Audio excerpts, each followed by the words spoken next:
오래된 그리움.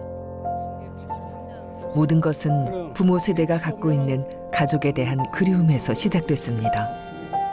오주석 선생은 강제징용당한 아버지를 따라 일본에 가서 소학교를 마쳤고 해방 직후 귀국했습니다. 아버지 오팔성은 일본에 두고 온 누이 동생이 어떻게 지내는지 늘 궁금했습니다.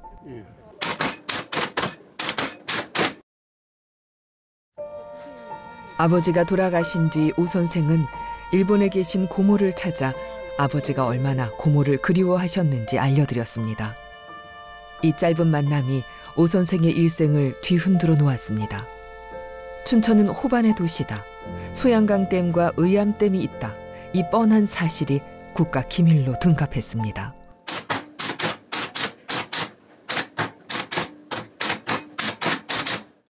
그렇지. 그런 걸 알고 있으면 간첩이다 이런 게. 일반 사람이 다 아는 건데. 안기부는 오주석 선생을 고문하여 간첩으로 조작했습니다. 검사는 기소했고 판사는 판결했습니다. 그 안기부 조서랑 검찰 공소장하고 판사 판결문이 거의 똑같지 않습니까? 똑같죠. 성실한 시민으로 열심히 살아온 오주석 선생은 이 황당한 조작 앞에 무릎을 꿇을 수 없었습니다.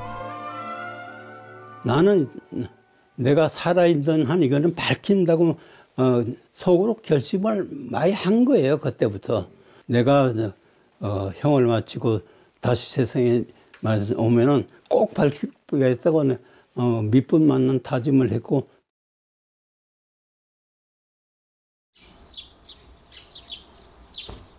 오주석 선생이 사는 춘천의 저택입니다. 배 먹었어. 먹으라 해. 아주 시원해. 올해 9순이 되는 오주석 선생. 이게 이제 저고. 얘가 커민이고 얘는 딸이야. 화목한 대가정을 꾸렸습니다. 얘는 이제 둘째 사이. 그냥 약 먹던 거 필요한 약 그냥 이렇게 이제 해놔서. 당뇨 때문에 약을 드시는 것 빼고는 남부러울 게 없는 평화로운 삶입니다. 오주석 선생은 아들 내외와 손주 앞에서 어릴 적 추억을 풀어놓습니다. 도자기를 이제 구워가지고 무려 80년 전의 일. 일본 고모의 기억은 늘 따뜻합니다. 내가 그 도자기 공장이야. 고모네 집에 새총이 하나 있었어. 그래서 내가 소총을 가지고 새를 잡았어. 딱 조종을 해가지고 하여튼 잡았어. 그래 이제 고모토로 저 새를 잡았다 하니까 니까 무슨 새를 잡아? 이제 그거를 이제 구웠어. 구워가지고 자기네 아들 둘만 한테 주고 나는 하나도 안 주는 거야.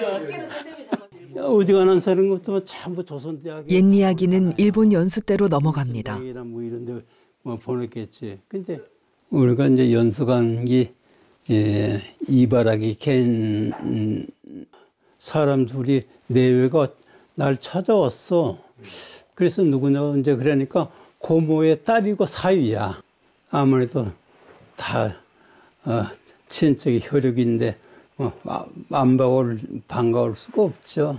그래서 저녁을 저녁을 이제 뭔가 집에 가서 드시자고 그래서 이제 그 집을 간 거예요. 80년대 초 해외여행 자유화가 되기 전이었습니다. 오주석 선생은 사업에 성공해서 일본 연수를 가는 게 자랑스러웠습니다. 어렵게 간 일본. 잠시 짬을 내어 친척, 친지를 만나는 건 자연스러운 일이었습니다. 사촌 누이 김문자 내외의 집은 이바라키 현의 아담하고 단출한 목조 건물이었습니다. 집에 이제 갔는데 방에 이제 가니까 사진이 둘이 이렇게 걸렸어. 그래 뭐 내가 이렇게 보기에 김일성 사진하고 말하자면 김정일 사진 같은 생각이 들더라고. 그래서 얘들이 조통인 계통이다 하는 건 이제 그때 짐작을 했지. 내가 그런 사람을 설득을 시켜서 이렇게 말하자면 내 편으로 만들 그런 자신이 있는 거지 내가 설득당하리라는 그런 생각을 못하는 거지. 사촌 누이 내외와 함께 식사한 시간은 단기 간첩 교육으로 이들과 주고받은 대화는 간첩 지령으로 둔갑했습니다. 오 선생은 귀국 직전 나고야에 사는 고모를 찾아갔습니다. 아버지의 못다 푼 소원을 이렇게라도 풀어드리고 싶었습니다. 우리 고모도 여기 한국에 나왔다가 해방돼가지고 나왔다가 살기 어려워가지고 다시 일본으로 들어간 거야. 들어가는데 아들, 딸 3남매 데리고서 자기가 주관해가지고 들어간 거야. 그거 보통 어려운 거 아니에요. 참 수완이 좋다고 그러는. 우리 아버지가 그 키도 크고 기골이 장대한 거야. 말을 그렇게 잘해. 일본말도 그렇게 잘하고 한국말도 그렇게 잘하고 그냥 뭐 배운 건 아무것도 없는데 그렇게 말하자면 말 재주가 그렇게 좋아요. 우리 고모도 그래요. 내가 고모를 많이 따라왔어. 우리 고모가 키도 크고 아주 말도 잘하고 미인이야. 1983년 끌려간 안기부에서는 60일 가까운 불법 감금과 혹독한 고문이 오 선생을 기다리고 있었습니다. 한 달 넘게 말하자면 밤인지 낮인지도 모르고 제일 이제 그 안에서 고통스러운 게 옆에 방에서 고문당해가지고 말하자면 비명소리가 들려요. 그 비명소리가 꼭 우리 가족들의 비명소리 같은 느낌이 들었을 적에 무척 고통스러워. 진짜 뭐 생명을 걸고 말하자면 뭐 반항하고 할 수도 있지만은 사람은 그렇게 모지게 살 수가 없어요. 벽에다가 머리를 박고 말하자면 죽고 싶은 생각도 나고 사실 뭐 별별 생각이 다 들었죠.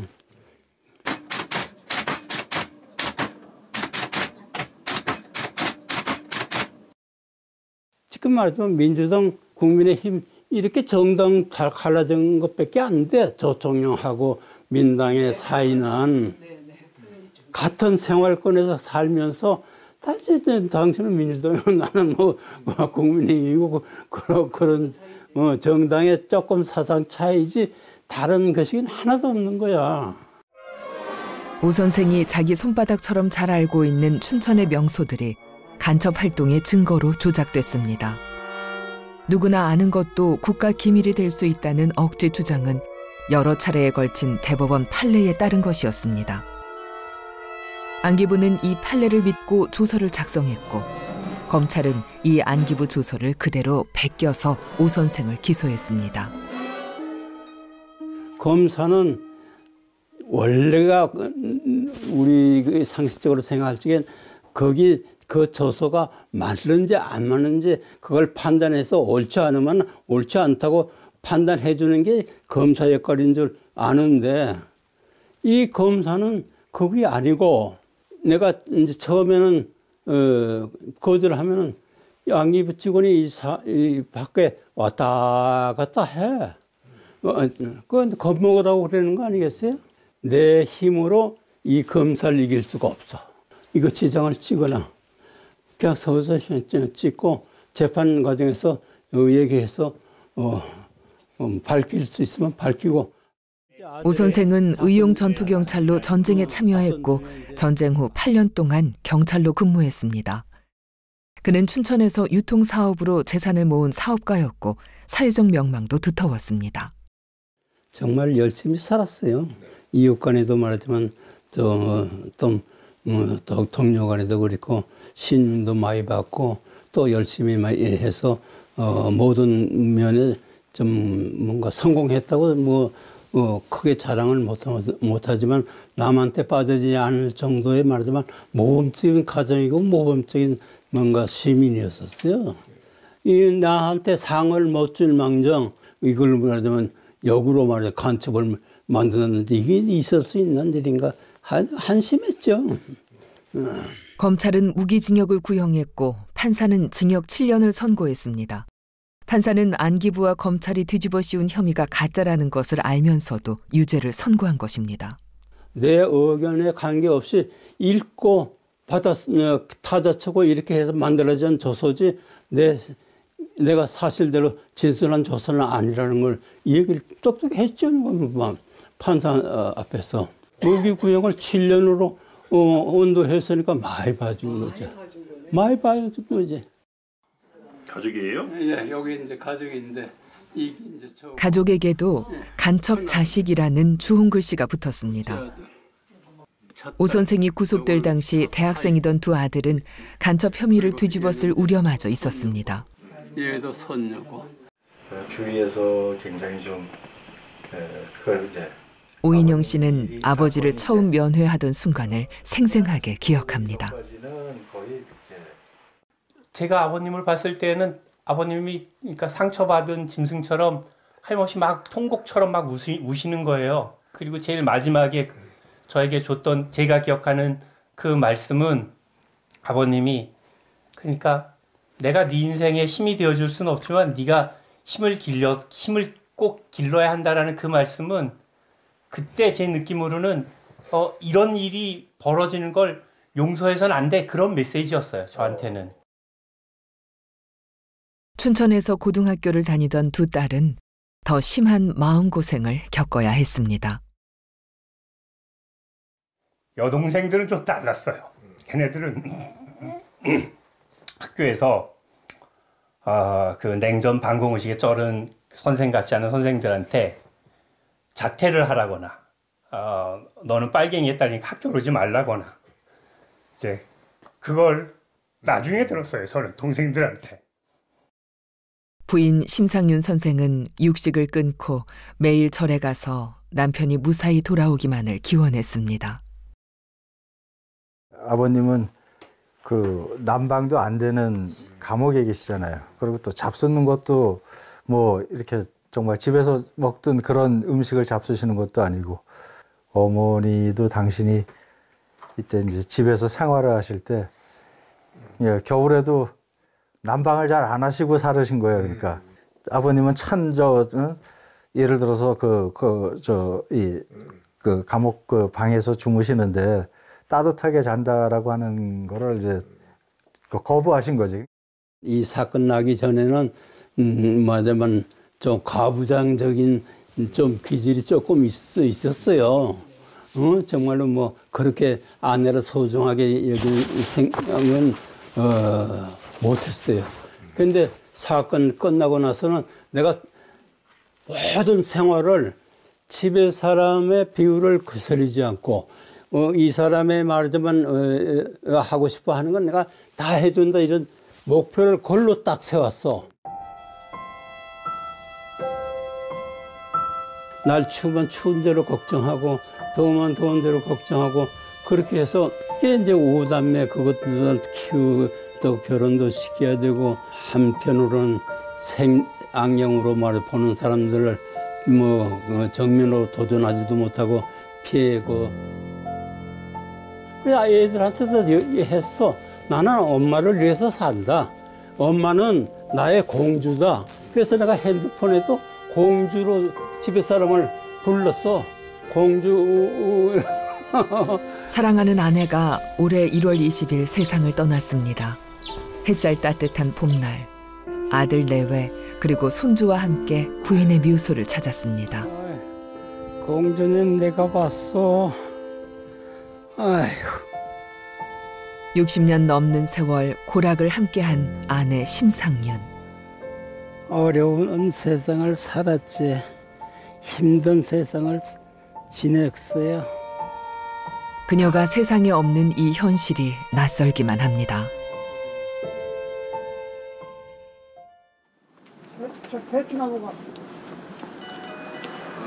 네, 안녕하세요. 불재입니다. 진실의 힘 박동훈 선생과 임봉택 선생이 먼 길을 달려왔습니다. 뭔데 어쩌냐. 산 사람은 살아. 그래 참 거기 와서도 그 사모님이랑 갔을 때도 다 단거 됐거든. 저도 간첩으로 몰려서 감옥 안 내렸으면 오순례에 만날 일이요. 가짜 간첩이 또 하나 생겼네. 오주석 선생과 함께 간첩으로 조작된 김성규 선생도 만사 제쳐놓고 오셨습니다. 전화로 뭐 장 만나자 이게 안 돼. 신수는 좋으시네. 저도 글쎄 이제 어제 착석같이 이제 약속을 했는데 주차장에 나와가지고 차가 차표를 못 샀어요. 얼굴이라든지 네. 편안하게. 집에서. 난 내가 이제 아버지 어머니 돌아가시는 것 같지만 네. 그래도 제일 편안하게. 편하세요. 김성규 선생은 직원 100명이 넘는 중견제약회사의 이사였습니다. 다 받았어. 네, 제가 보셨어요. 1980년 늦가을 산업시찰단의 일원으로 일본을 방문했을 때 잠깐 틈을 내서 어머니 친구인 오옥순과 그의 딸 김문자 내외를 만난 게 전부였습니다. 80년 가을에 조선신약 상무로 계실 때 네. 예, 가신 거잖아요. 네. 우리 어머니가 생전에 늘 궁금하게 생각하던 차에 제가 이제 일본에 가게 되니까 한번 꼭 찾아봤으면 좋겠다. 그래서 그런 기회로 가게 됐어요. 만나게 됐어요. 그러고서 만나서 와가지고 편지를 3번, 4번 주고받은 게 있습니다. 네. 그 우리 매형분한테 그 편지가 이제 그 발각이 돼가지고 안기부는 김성규 선생을 서울 춘천 거점 일본 우회 간첩단의 수괴로 조작했습니다. 북괴 공작원을 만나 금품을 받고 지령을 수행했다는 황당한 혐의였습니다.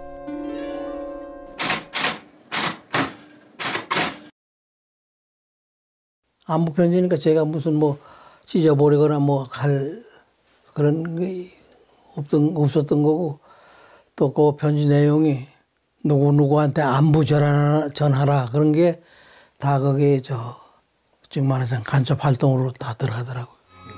간첩단 수괴로 사형까지 선고받은 충격은 김성규 선생의 평생에 그림자를 드리웠습니다. 편지가 왔다 갔다 한 거지. 예. 사진도 왔다 갔다 하고. 많이 웃으려고 노력하는 거예요. 왜냐면은 웃지 않으면은 이게 사람이 굳어져 있으면 안 돼. 그래서 가정이도 그렇고 혼자도 말하자면 참 일부러 한번 좀 웃어도 보고 억울한 것도 없고 한도 없고 아주 그냥 마음 편하게 사는 거예요. 그러니까 웃음을 좀 가지려고 노력을 하죠. 험이라면 뭔가 가짜 간첩 돼가지고 말하자면 민원 갔다 온 거 그게 험인데 그것도 다 보상 정말 좋은 변호사님 만나가지고 보상 다 받고 명예회복 다 한 거 아니야?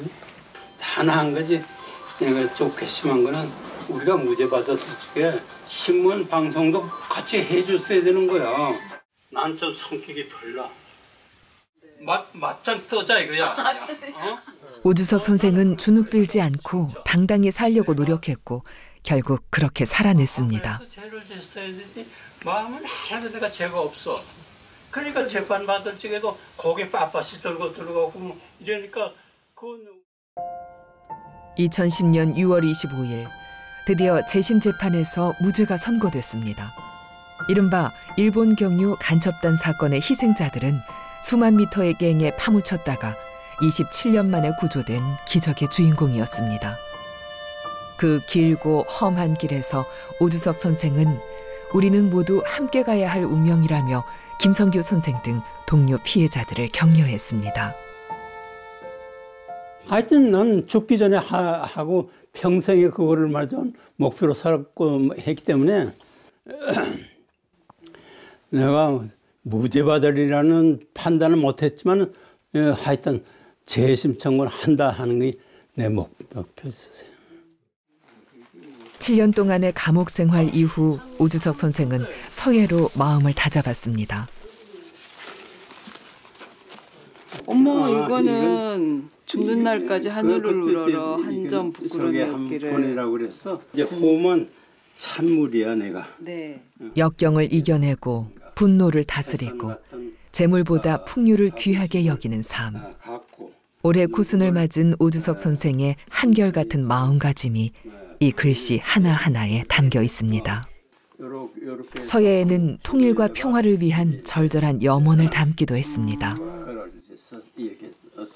오주석 선생이 감옥에서 만난 분 중 가장 소중한 깨우침을 준 사람은 고 신영복 선생이었습니다. 자네는 몇 년 살았나 그러니까 16년 살았습니다. 이제 대답을 한 분이 신영복 씨야. 나는 7년 억울해서 이렇게 뭔가 하는데 내가 생각에는 그분 16년을 살았다 그러는데 그분이 죄가 있어서 여기 들어온 게 아니라 나같이 말하자면 억울하게 말하자면 누명을 썩어서 와서 지금 16년을 살은 걸로 그렇게 생각이 들어서 이런 분도 살고 있는데 내가 이거 억울하게 됐다고 너무 말하자면 속상할 건 아니로구나 이렇게. 출소 후에도 신영복 선생과 교류하며 서예를 배웠고 고통 끝에 깨우친 삶의 진실을 글자 하나하나에 담는 지혜를 익혔습니다. 참 글씨 한자가 소중하고 참 귀하게 보이고 이제 나와서 이렇게 서예도 같이 하고 그랬는데 글씨 모양은 뭔가 그렇게 아름답고 잘 쓴 것 같지 않지만은 뼈대가 있는 글씨하고 그 말하자면 거기 없는 글씨하고는 판단을 하죠. 어려운 걸음하시네. 참 아이고. 수고 많았어요. 안교도 선생께서 멀리 대구에서 오셨습니다. 안 선생도 일본 우회 간첩단 사건의 피해자입니다. 근데 이제 아버님께서 그 동생 보고 싶다는 얘기를 많이 하셨나요? 하죠. 형제가 있는데. 예, 가령 뭐 기억나는 게 어떤 말씀하시는 거예요? 돌아가시기 전에 한번 얼굴을 한번 봤으면 하고 그렇게 많이 종종 그래 얘기를 해요.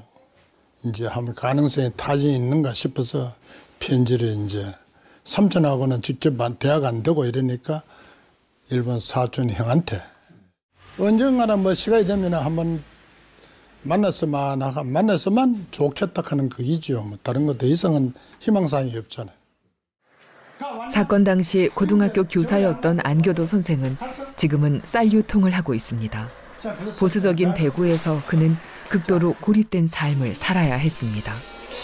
아버지 대신 일본에 편지를 몇 번 쓴 일로 국가보안법 위반자가 됐고 다시는 학교로 돌아가지 못했습니다.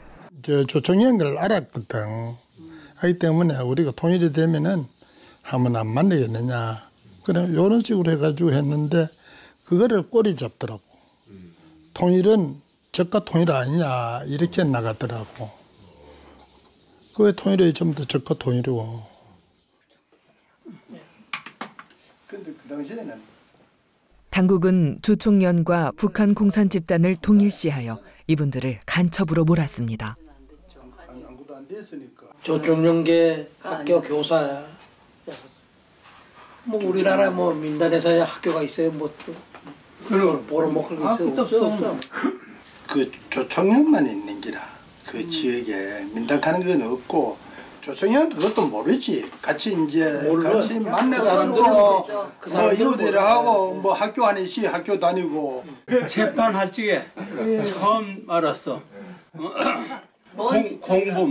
공범이고 이제 뭐 우리 고모를 김성근 씨 어머니가 시집을 소개를 한 거야. 우리 어머니 친구야, 옥순이. 우리하고는 난 사돈간이지. 사돈이시죠? 네. 이렇게 사돈이시고. 그래 이렇게 공범이었어요? 공범이지. 공범이고 여기 대장이야. 여기 두 명이야. 안겹에서 그 사돈을 잘 찾아줬지. 그렇지. 저 뭔가 대한민국에서 맺어준 저 사돈간이야. 판검사 되시는 분들이 정신을 차려야 되는데 그분들은 우리 같은 서민들하고 같은 사람이 아니요. 그 사람들은 특수한 사람들이요. 그 사람들은 뭐 아무한테도 뭔가 벌 받거나 죄 받지 않고 자기네들이 말하는 거에 책임 안 져도 되고 뭐 욕심이겠지만은 지금 말하자면 우리 같이 사건을 조작한 원 말하자면 안기부만 안기부 직원의 명단 또 판검사에 말하자면 명단 형에 말하자면 구형 그 내용을 좀 이렇게 명확히 기록이 돼가지고 그것이 이제 앞으로 말하자면 좀 그런 일이 없도록 이렇게 하는 거 하고. 박근혜 정부 시절인 2014년 법원은 국가폭력 사건에 대한 배상금 지급을 취소하는 판결을 내렸습니다. 모든 게 제자리를 찾아온 줄 알았더니 정부가 바뀌니까 다시 옛날로 돌아갈 수도 있다는 우려가 되살아났습니다. 우지 받은 걸 어떻게든지 꼬투리 잡아가지고 보상 안 주고 억울한 살 만드는 그런 국가가 어디 있습니까? 이 불합리한 판결은 헌법 소원을 통해 가까스로 바로잡을 수 있었습니다. 나는 정의를 믿은 거예요. 나 다른 거 없어요. 내가 남을 해코자 한 게 아니고 이건 국가가 잘못한 거야. 국가가 말하자면 바로 서면은 정의가 선다 이게. 정의가 서면은 올바른 판결이 나올 거다. 우두석 선생은 언제나 진실을 추구했고 그래서 그의 삶은 넉넉합니다. 진실의 힘은 나는 무척 좋아했어요. 우리 같은 사람을 인간적 대우해 주는 데가 아무 데도 없었어. 진실을 밝히기 위해서 말하자면 노력했고 또 그렇게 해서 무죄를 받았고 진실의 힘은 내 삶과 같습니다.